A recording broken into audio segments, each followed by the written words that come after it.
امر بالمعروف خو بیخي مرداره کړه. تازه یې بیا ښځو ته څه ویلي دي، څنګه غونډه جوړوي او بیا خلکو یې په ځواب کې ورته څه وویل. دا ټول در سره په همدې ویډیو کې شریکوم. خو تاسو داسې وکړئ چې اول چینل در سره سبسکرایب کړئ، بیا ویډیو لایک کړئ.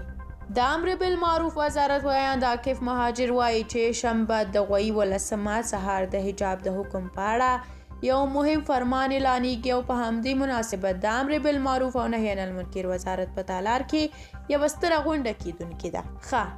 دا د امر بالمعروف نوی اعلان.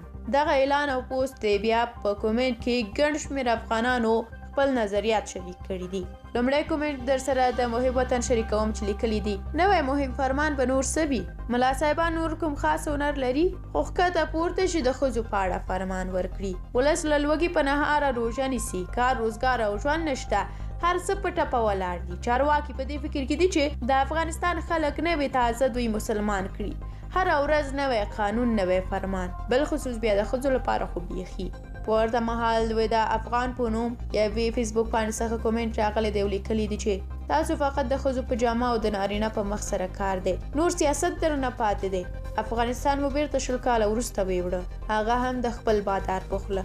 ترڅنګ فریدون مخلص افغان لیکي: د هیواد د پرمختګ لپاره مو کله ستره غونډه ترسره کړې ده که یوازې د تور پنجاب د فرمانونو لپاره غونډې ترسره کوئ؟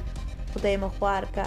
رحمان الله افغان بیا لیکي: حکم ته ضرورت نشته، حکومونه او فرمانونه 1400 کاله مخکې د حجاب په اړه ورکړل شوي دي، موږ یې عملي کولو کې اصلا ستونزه لرو. که په پوره معنا عملي شي انشاءالله ټول مشکلات به حل شي، دومره سترو غونډو ته ضرورت نشته. احمد سیار بیا ورته په کنایوي ډول لیکلي دي: ولا د افغانستان د آبادۍ، ترقي، علم او معرفت بهترینه لاره ده. ډېر ښه پلان مو نیولی دی. بدون د حجاب نه یو هیواد ترقي کولی شي؟ نه. آفرین. ضیاءالدین صافی وایي: دا حجاب چې په چا باندې تطبیقول غواړي، د دې خلکو د خېټو باره کې هم یو فرمان صادر کړئ که نه. خلک مو د لوږې مړه کړل، کور مو وران شه. وړانګې اوربل په نوم یوې فیسبوک پاڼې څخه لیکل شوي دي: وحشي او جاهل طالبانو زموږ غم پرېږدئ، د ځان غمه وکړئ.